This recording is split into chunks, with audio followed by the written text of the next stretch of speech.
Yo, we here. We here with RKT, realestate.com in the building. Killing me, Rashid. What's going on, fam? What's popping with you? Peace, fellas. What's going on? Everything good? How you guys doing? We good. We chilling, man. We chilling. We out here doing us, man.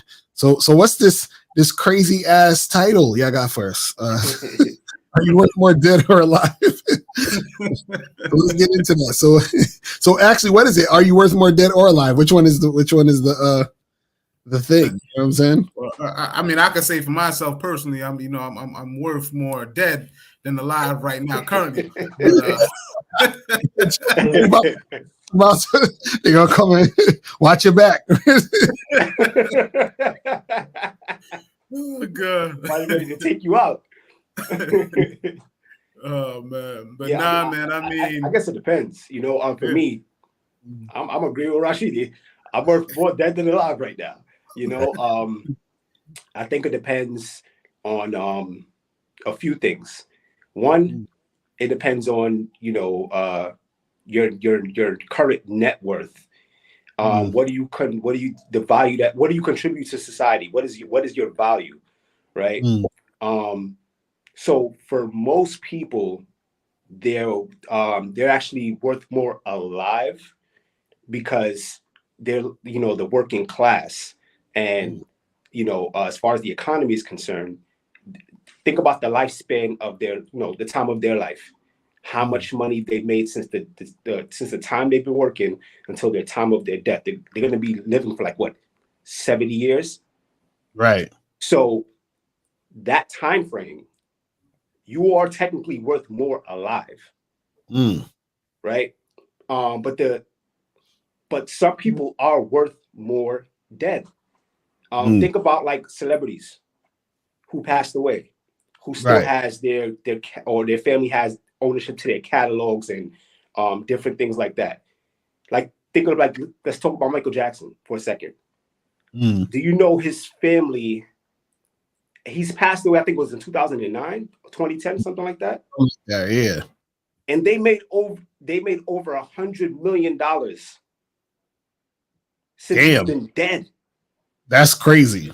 You get what I'm saying? So it just depends on who you are and what you've contributed to society, whether you're worth more dead versus alive. So it just really depends on who you are, That's wild, bro. That's crazy. Imagine 100 million and you dead. You know what I'm saying? Yeah. and just disclaimer, we are not telling people to kill themselves or whatever, because you know what I'm saying? Because correct. You might see this and be like, wait a second, so I'm worth more dead? I'm just gonna kill myself? No. Yeah, don't kill yourself. Live life. Right. Hashtag more life.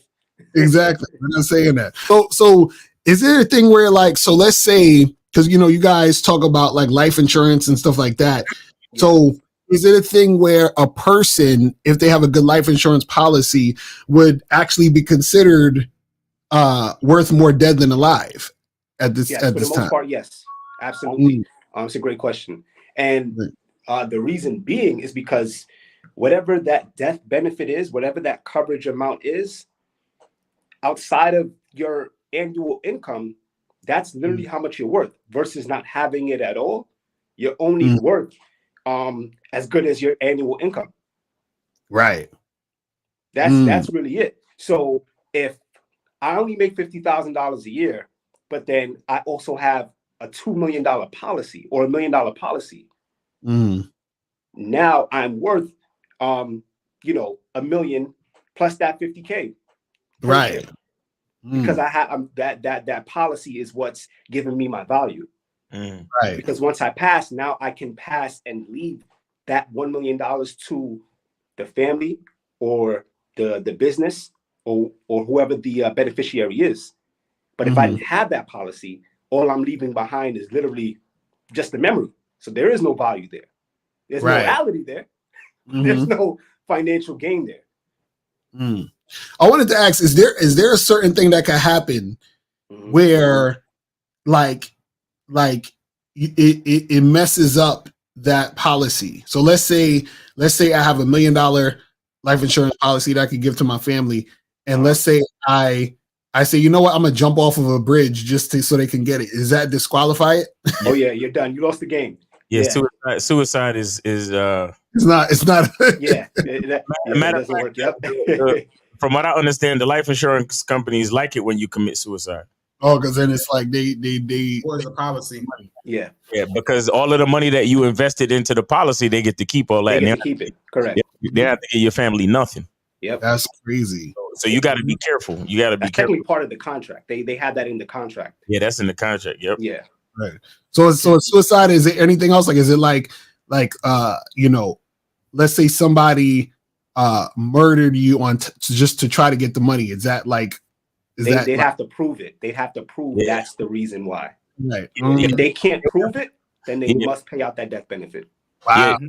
Like they would have to do some type of investigative work and find out that there was a conspiracy or a plan for, like, you know, let's just say, like, you know, I hire Kayleen to murder me so my family could get the thing, because right now my mom just got cancer and I'm trying to save her life and I'd rather sacrifice myself. But if they find out that in any way, form or fashion that I told Kayleen to come over and take me out, then they don't have to pay my family nothing. Oh, that's crazy. So guys, and I also think there's a time limit, right? Like if you sign the contract now, if you die within like 3 months or 3 years or something like that, right? The statute's usually like 2 years. 2 years. They're able to contest it. So will the insurance company wins? It really just depends on the scenario at hand. But they do have a chance to contest it. And basically they're challenging whether they should pay you out, you pay your family out or not, based off of how you died, what the circumstances were. Right. That's crazy. But after that 2-year limitation, though, they must pay out. Right. So is it a bad thing, or I should say, like, is it better to be worth more alive than dead, or worth more dead than alive, or does it matter? Like, what's y'all's take on that? What you think about that, Rashidi? I mean, you gotta have the healthy balance. The truth is, most people live in a gray area. They're not worth nothing dead or worth nothing alive, to be honest with you. Damn. I mean, whole world. Rashidi bars. Black lives really don't matter, huh, Rashid? Oh man. I mean, you know, we being honest from a financial standpoint, let's be honest. To Kayleen's point earlier on, the part that Kayleen failed to mention is if you're making $50K and you got $0 in your bank account, you're worth something, but you're just worth paying your bills, bills for the next day. That's all you really worth. So you're really not worth nothing. And so that's why you got to have that healthy balance, man. You got to get the life insurance policy. At least if you're not making much money and you can't really get ahead, at least if you got a life insurance policy, you can leave your family $100,000, $200,000. If you got a couple kids, you can leave them some type of money. You know what I mean? A simple policy for $150,000. It takes $20,000 to bury you. Your family don't have the stress of worrying to bury you. But more importantly, in that scenario, you got $130,000 left. So if you got 2 kids, that's enough for them to start off a life, or at least continue the way they're living their life currently the same way, because that money's still coming in. You know, you divide it up over 2, 3, 4 years, that could last you. And so that financial impact ain't felt. But if you're currently living, you need to be doing other things, not just working and making money, but doing things with that money so you could save and put some money away for bigger things, like creating multiple streams of income, you know, trying to invest, whether it's real estate, whether it's stocks, whether it's having a 401k, you know what I mean? Those are stuff that you got to be doing, because there's a lot of people out here that's not doing nothing. Don't got no life insurance policy, don't have anything saved, and just going to work every day. And, you know, your cell phone bill might get cut off next week. Can't live like that. You're not worth enough. We're being honest. But at least if you can't accumulate real estate, blah, blah, blah, at least you could do is get a life insurance policy and invest that way.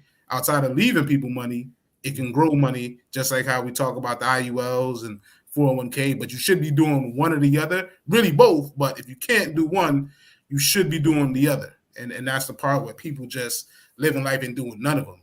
You know, you die, you know, you living broke and you die broke, and you leave your family broke. It's harsh, but it's the truth. You know? Right. Hey, I got a question. Can you put a life insurance policy in a trust? As far as putting it in trust, yeah, you can. Yeah. Okay. All right. Yeah. Because I'm gonna have to do that in a minute.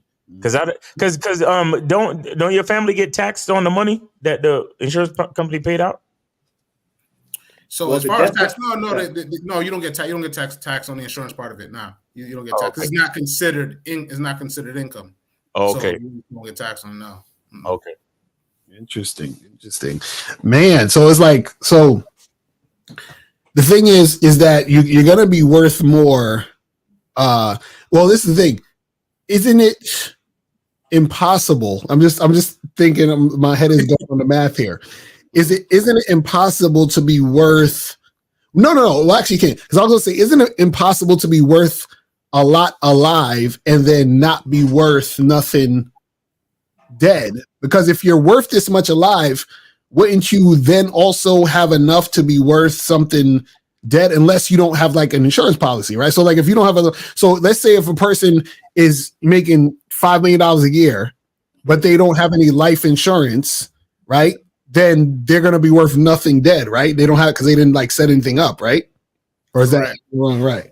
No, you're absolutely right. And in fact, that's what happens to a lot of rich people and a lot of people that do have money, is the fact that they don't have these things in place, like as far as life insurance, and wills and trusts. Because to your point, if you're making $5 million a year, if you do die, then that can all get liquidated and passed on to your family. But the truth is that if you don't have it going to anybody, the bank takes it all.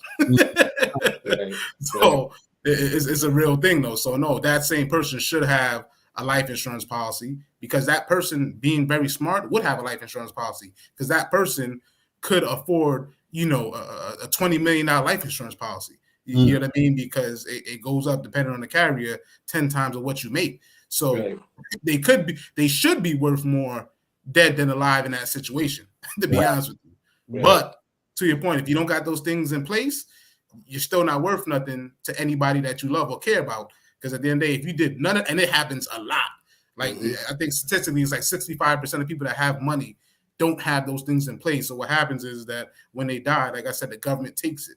Because I won't say we all experience, but I know for myself, I've experienced family members where they died, and we don't know what's in their bank account. We don't know what, and the bank takes it. You can't claim it. You don't have access to the account. After a while, you can't get it. So therefore, you're stuck. So, yeah, so I guess that's why it's important to have the life insurance policy, because even if you're not a rich person, you can still have something for your family when you die. So you see what I'm saying? So at least you got something to pass on. You feel what I'm saying?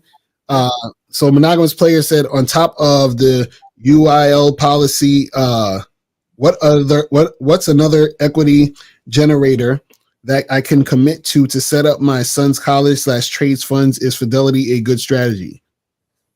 Fidelity? Yeah, Fidelity's a big company, a big bank company, investments and all that. It's a big bank.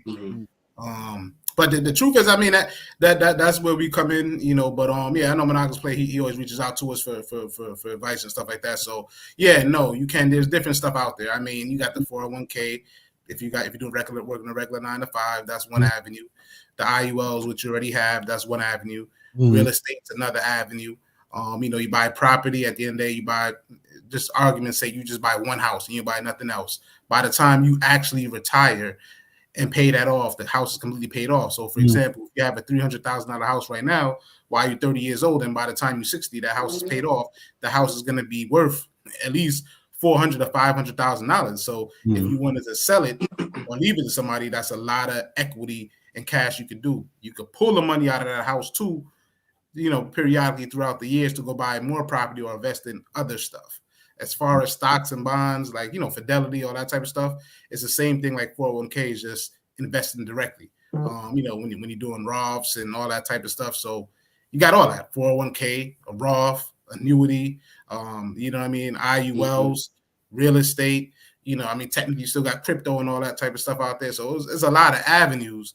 It's just most people, is prefer to do 401k if you got a 9 to 5, IUL, we do that, help you with that too, and real estate. Those are 3 cores that's not going anywhere. Like, you know what I mean? Like, property's never going anywhere. So they're the most sturdy it's the slow process, but pays off in the end. Those type of investments, it takes 5-10 years, but you're golden. You know, those other stocks, you get carried away, you lose everything real quick. You know, it's fast, but you can lose it fast at the same time. Yeah. Yes. So Monaco say he said 529 plan. He's asking about. What's that? Yeah, I don't know the 529 plan. I mean, I know about the 203B loans and all those. I know about the 403B. Yeah, the 529. Yeah, 529. I'm not sure what that one is. Yeah, you guys is talking a whole nother language to me. I'm like, what? All I know is the 718 and the 212. That's all. I don't know what y'all talking about. This is why it's good to have financial literacy, because it's like, you know, there's certain things that's going on that people don't know about that could actually benefit them. You know what I'm saying? Like, that's some real shit, because, you know, because it's funny because, like, I think it's interesting that there's so much things that people don't know about, that if they knew about it, then they could realize, oh shit, I can take advantage of this, and then this could actually help me or my family, you know, further down the line. Because the thing with life insurance, there's still a lot of people who don't know about life insurance. Like, they don't even know that it's a thing. You know what I'm saying? Absolutely. Absolutely. You know what I'm saying? Absolutely. So it's crazy. You know what I mean? It's only the past few years that, you know, our people starting to know about it. To be honest with you. You know? Right. So this says, how stressful is it dealing with tenants in real estate? That's a good one right there, though. Like, it might be a trick question. Nah, I mean, to be honest with you, dealing with tenants is like anything. Just think about it like this: how difficult is it dealing with your family members that you know in and out with their pros and cons? It's one of those things where tenants, you know, is just as good as your judgment call, trusting your instincts and minimizing risk. So dealing with tenants is that, you know, if you get out in the game, you can't feel sorry for people, meaning that it becomes difficult dealing with a tenant. If you're like, oh, you see, let me say something not to be extra sensitive. You see a family, you know, you see a mother and a kid come in, and you rent them an apartment, you rent them a place, but you don't ask the right questions, meaning that you don't really focus on how much money they make. You know what I mean? And so now you're in a situation where it's just like, okay, oh yeah, she said she has a reference for her past landlord. She lived there for 5 years and she pays the rent on time. Cool. You don't really check how much you make and how long she's been working at a job. She gets in there 3 months later and loses her job, and come to find out she only been working at the job for 3 months, and she can't even get unemployment, so she can't pay rent. Tenant becomes a headache at that point by default, not because they did anything bad, but you did a bad job of doing the research. Right. And you got your tenants as a straight up nightmare. Reckless people. I don't know about you. I'm from New York, so I done seen some wild lives out there, though. So some tenants that do crazy stuff. You know what I mean? Mess up your place. You know what I mean? Smoking all day in your place. Cops getting called for domestic violence, all that type of stuff. You know what I mean? Like, that's why you got to be kind of a good judge of character. So tenants can be a breeze. Tenants can be kind of a little stuff doing annoying, so they do once in a while, or it could be tenants from hell. It's all about just how you just handle the situation at the end of the day going forward. Right. I'll say this: dealing with tenants is as easy as how stringent your application process is. Right. Okay, because I got somebody on the team that she checks background, credit score, references. Like we you know, I got it. She got it set up where she take them through a whole thing. Like they got to report pets, everything. Mm-hmm. You know what I'm saying? We gotta know what their job is. They gotta show pay stubs, all that type of shit. So if you lazy on the front end, your tenants will be a nightmare on the back end. Now, I'm not saying it's guaranteed that they'll be angels, but you definitely minimize the acquisition, the riffraff, if you are more stringent up front. You know what I'm saying? So if you're cheap, because if you don't, for example, because you could have a like a property assistant, you could have property management. But if you on some cheap shit and you don't want to pay for property management, and if the property management says, well, we could do regular stuff or we could do the full ride, but of course it's going to cost a little bit more money. If you choose to not pay that money, then you leave yourself open to problems. You see what I'm saying? So it depends on how much you want to pay up front to like I said, go through the background checks, the credit checks, the pay stubs, the references, all that shit. They need to go through it. And if they can't produce any of those papers, then they don't get the apartment. Mm-hmm. Yeah. Then to piggyback off what Miles said, first off, I want to let y'all know, definitely go to the website, book an appointment. We do property management too. So we actually handle that for you. As Miles was talking, we are those property managers. But with that said, to piggyback what Miles said, it's vital, man. Like that background process and the process in place, like Miles says, is vital. I mean, I give a quick example, my personal experience, man. I had a tenant, and a couple of fellas on the panel know about it. I had a tenant where, listen, man, they hustled me, man. They had the cash ready for the deposit, ready to go. First month, second month rent, two months security deposit, and the first month rent. So you know what I mean. But the red flags was there. But 2 Miles' point, I was being cheap in my early renting days, and I did not go through the strenuous process. So I ran the background, saw the red flags with the wildlife living with the records, but gave somebody a shot. You know what I mean? And it backfired. The moral of the story is 2 Miles' point.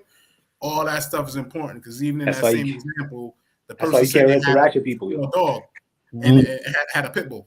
They was like, yeah, we got a small dog. Then they got in there, they had a pit bull. Like, like it was just like everything Miles said.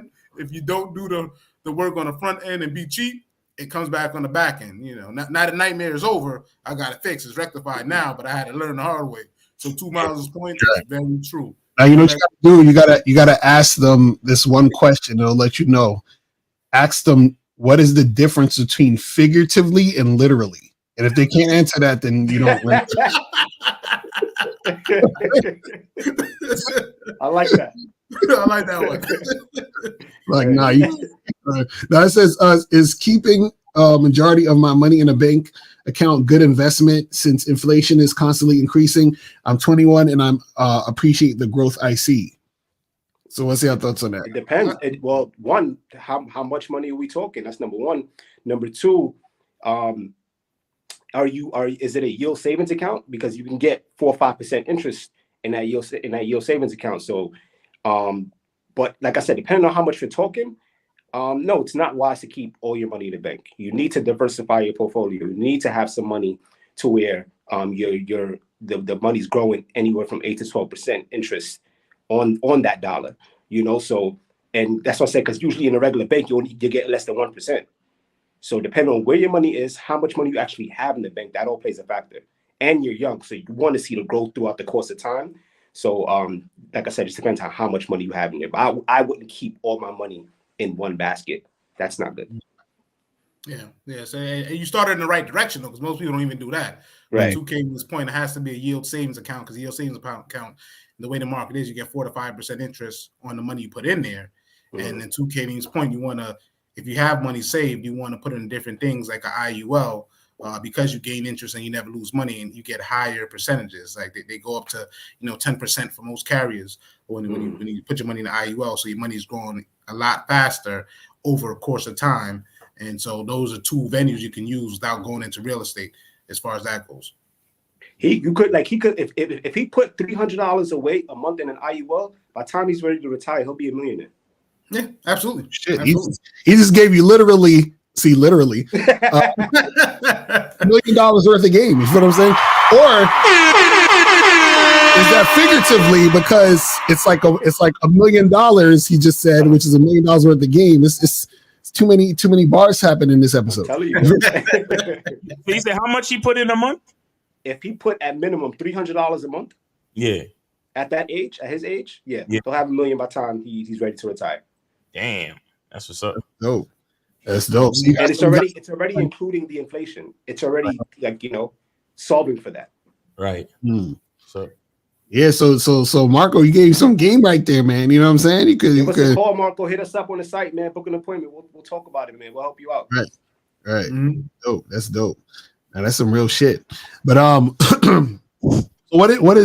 what's something else that you think people should know as far as? Oh, hold on. I think let me get to monogamous players question first though, because he said over the years, if I pull money from your property once or twice, is that technically a reverse mortgage? where I end up owing, or is there a way around that where using my equity won't make me owe? So this is a detailed question. So no, reverse mortgages is when your mortgage is paid off, then you take out another mortgage because your mortgage is paid off. So that's technically what a reverse mortgage is. A lot of people get that confused. I understand why. No, but you can pull equity out your house. So meaning that if your house is worth $300,000 and you only owe 150, you probably be able to pull out, about 75K. You can pull out that money. It's called a HELOC, home equity line of credit. You pay it back over a certain amount of time. It's pretty reasonable. Normally, something like that, you pull out 75K. I'm not a I'm not a bank, should I say, but something like that, you might pay like $400 a month for that extra 75K, and your mortgage stays the same. So it's not affecting your rate. It's not doing anything to your mortgage. You're still paying your regular mortgage monthly payment, but you can take that money out. It's just a payment plan like something else. So like I said, you pull out 75K and you may have to pay a payment back like $400 a month. But if you use that 75K to buy another property, put a down payment, that property might have a cash flow of $1,500 a month. You subtract $1,500 from $400, you're making $1,100 a month of profit. So whenever you're pulling money out of your house, you want to be doing something with it. Unfortunately, most people, when they pull out money, they don't know any better. They pull out money to do renovations, fix your house up real nice, but you still not have another extra payment and you didn't utilize it 100% the right way. If you're going to do that, you might want to be selling your house soon. So renovating your house to build the value so you get way more money for your house. But, the point is that you can pull equity out. It can be really good for you. Just got to have a real plan for the money and not just be pulling out money just to have money. Exactly. Rashidi got that game, man. I'm telling you guys need to call rktrealestate.com, man. You know what I'm saying? Right. See, it's funny because when I listen to you and Kayleen talk, I now understand how people feel when they hear me and Mouse talk. It's like I'm zoning in. I'm like, yo, these niggas got some information. You know what I'm saying? Because I'm like, for real. No, but that's what I'm saying. Like, guys, make sure you guys go hit up Kelly with Rashidi, man. They will get you right, man. I'm telling y'all. You feel what I'm saying? So make sure you guys do that.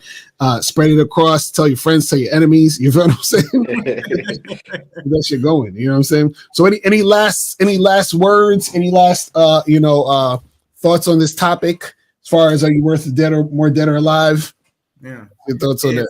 If you're working every day and you got less than $2,000 in your bank account and you don't have an insurance policy, you need to make a change. Whether it's getting an insurance policy, reaching out to us, or whether it's getting some property, or whether it's just going over your finances, because you gotta be worth something more than just your job and being able to pay your bills. Just look at yourself in the mirror, and if you're only worth paying your bills, that's all you're worth. You want to be worth more financially, and not as a human. No,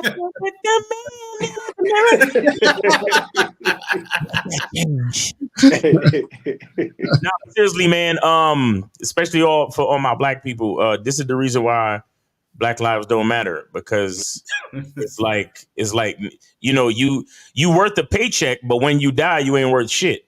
To be honest, you understand? So we gotta get into something. We gotta look into. We got to own property. We got to own intellectual property. We got to own business. We got to get a life insurance policy. We got to do something, man. We got to attach our names to some type of wealth or wealth building vehicle. You understand? Mm-hmm. So understand, this is really what it's about. A lot of y'all people who probably listening to this, you probably think about the fact that your pops was a bum and he ain't leave no money for the fam and this, that, and the third. Well, don't be like that nigga then. Right. You know what I'm saying? Like, if my family don't know nothing about no generational wealth. Well, now you know. So you the one that you might not be able to necessarily benefit from it, but since you know now, then you be the one to start it. You understand? You be the one to start it, man. So that's how it works, man. So, I appreciate y'all. Go to rktrealestate.com, get with these guys to get shit started. Call 973-420-5028. Y'all got any events or anything coming up? Yeah, we got a couple of events coming up. In April, around April 27th, we locking in the date. But unofficially, April 27th, we're gonna have an event in Virginia.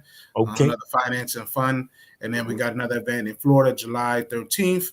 Another finance and fun coming up, and then we got a romance and finance coming up in the first week or so in April coming up too. Yeah. Okay, all right. Okay, all right. So we appreciate y'all, man. Yes, sir. That's what's up. So, guys, we appreciate y'all tuning in and watching, man. We will holler at y'all later. And remember, the truth is inside you. Peace. And we out.